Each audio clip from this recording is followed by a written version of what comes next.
Salut à tous, c'est Ben Pommier de Van Espenco. Ce soir, on fait le live report de Wixo à Bordeaux.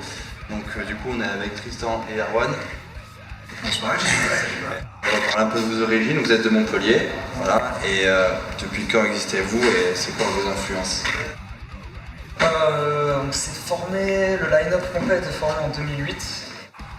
Et l'idée originale du groupe date de 2007 puisque Léo et Brian jouaient précédemment dans un groupe de reggae ska fusion. Ah ouais? Ouais, Rien à voir. ça a bien évidemment splitté. Oui. Et ils se sont rendus compte tous les deux qu'ils écoutaient du hardcore. Quoi, tu vois. Ouais. Donc ils se sont dit, mec, paf, on fait du hardcore. Donc été 2007, ils ont commencé à bosser tous les deux, machin, former une ébauche de groupe. Charles connaissait Brian, le batteur. Donc il lui a dit un soir ouais, moi je veux rentrer dans le groupe, bassiste, je veux être bassiste. Hop, il est rentré bassiste. Brian jouait dans un autre groupe avec Tristan. Ouais. Il a rameuté Tristan et Tristan avait partagé un premier groupe avec moi en 2006 quand j'avais débarqué sur Montpellier. Ouais. On s'est recroisés un jour dans un magasin de musique et il m'a dit mec, il y a un projet qui pourrait t'intéresser. Débarqué en répète et paf. Ok. Début 2008, on était complet. Et ça n'a jamais bougé. Et vous venez de sortir un album cette année. Comment il s'appelle? De quoi parle-t-il? Qui va prononcer le titre de cet album? C'est Wretch of the Earth. Exactement. Il s'appelle The Wretch of the Earth. Ça veut dire les damnés de la Terre. Ça fait partie d'un des couplets de l'International. Et c'est aussi le titre d'un essai qui est à propos de la colonisation, un pamphlet contre la colonisation qui avait été préfacé par Sartre à l'époque et qui avait fait énormément de bruit. Parce que c'est semi-engagé. Non, c'est le titre d'une des chansons, mais qui ne représente pas forcément le thème de tout l'album. Tout l'album, en fait, l'idée, la ligne directrice de cet album, ça a été vraiment des histoires qui ont été oubliées ou laissées de côté. On parle du Kursk aussi, il y a d'autres morceaux qui parlent d'un petit garçon qui s'appelle James Leninger.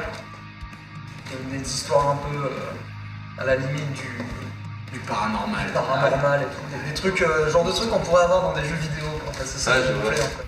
J'ai entendu dire que votre album a été produit par Mark Lewis. Genre ça pèse quoi dans le niveau métal. Il a fait le dernier album de Whitechapel et de Cannibal Corpse. Et comment est-ce que vous êtes arrivé à travailler avec ce mec-là? C'est passé comment, etc. On a un ami qui nous suit depuis le début du groupe qui s'appelle Salvatore. Et ce gars-là traînait dans l'industrie de la musique depuis pas mal de temps et ça lui manquait de revenir à ça.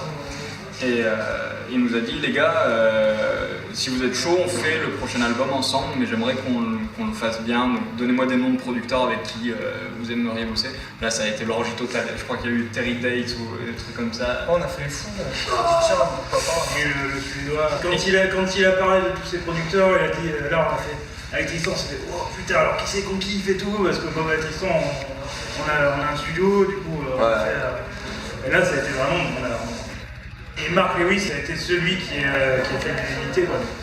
Du coup on l'a contacté, on lui a envoyé un petit mail tout simplement et puis il a accepté après plusieurs années. Il a demandé écouter des pré-pros et tout ça, et puis il a fait ouais, cool. Mais du coup, vous avez tout record à Grand Mas Studio, c'est ça? Non, on a fait les batteries en Floride, Ouais. à Sanford, là, chez Marc, justement. Donc il y a Brian et Léo sont partis là-bas, et après c'est lui qui est venu pendant 3 semaines en France, chez nous à la maison.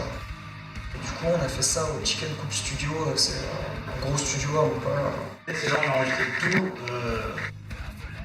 notre première démo, notre premier EP, notre premier album, c'est là qu'on a enregistré. Du coup on était allé là-bas parce que beaucoup plus de place et tout, pour accueillir les gros muscles de Mark Lewis.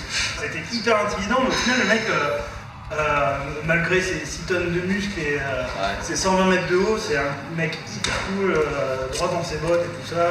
Ça a été une expérience vraiment enrichissante pour nous. Il te met à l'aise, il arrive à te faire sortir le meilleur de toi-même, en fait, tout simplement. C'est très impressionnant de le voir bosser. Il commençait à bosser vers 13-14 heures, tu vois, il se foutait dans son putain de fauteuil.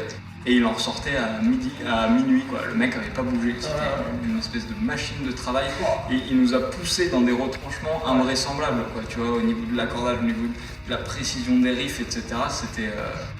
Toi t'es là à côté tout blanc là comme ça. Et puis, C'est pas loin d'avoir de la mousse dans la bouche. il fallait que ça soit juste, il y avait une espèce d'oreille justesse au niveau des fréquences. Ouais. C'était un truc où j'ai jamais vu ça quoi. Et genre, il fait genre 1h du matin, il sort un truc, bah non là c'est faux et tout machin. Nous on avait des feuilles rincées, on ne pouvait plus. Allez vas-y enregistre. Oh, d'accord. Et du coup, après cet album, maintenant, c'est quoi vos projets pour l'avenir? Qu'est-ce qui va se passer pour XO? Du coup, ce bon vieil album, il est sorti chez un label qu'on affectionne pas mal, qui s'appelle Life Force. C'est allemand? Ouais, moi j'ai découvert ça parce qu'ils ont sorti les albums de Eventual Burn et War from an Armored Mouth. Ah, je connais. Tout ça, tu vois, j'ai découvert ce putain de label.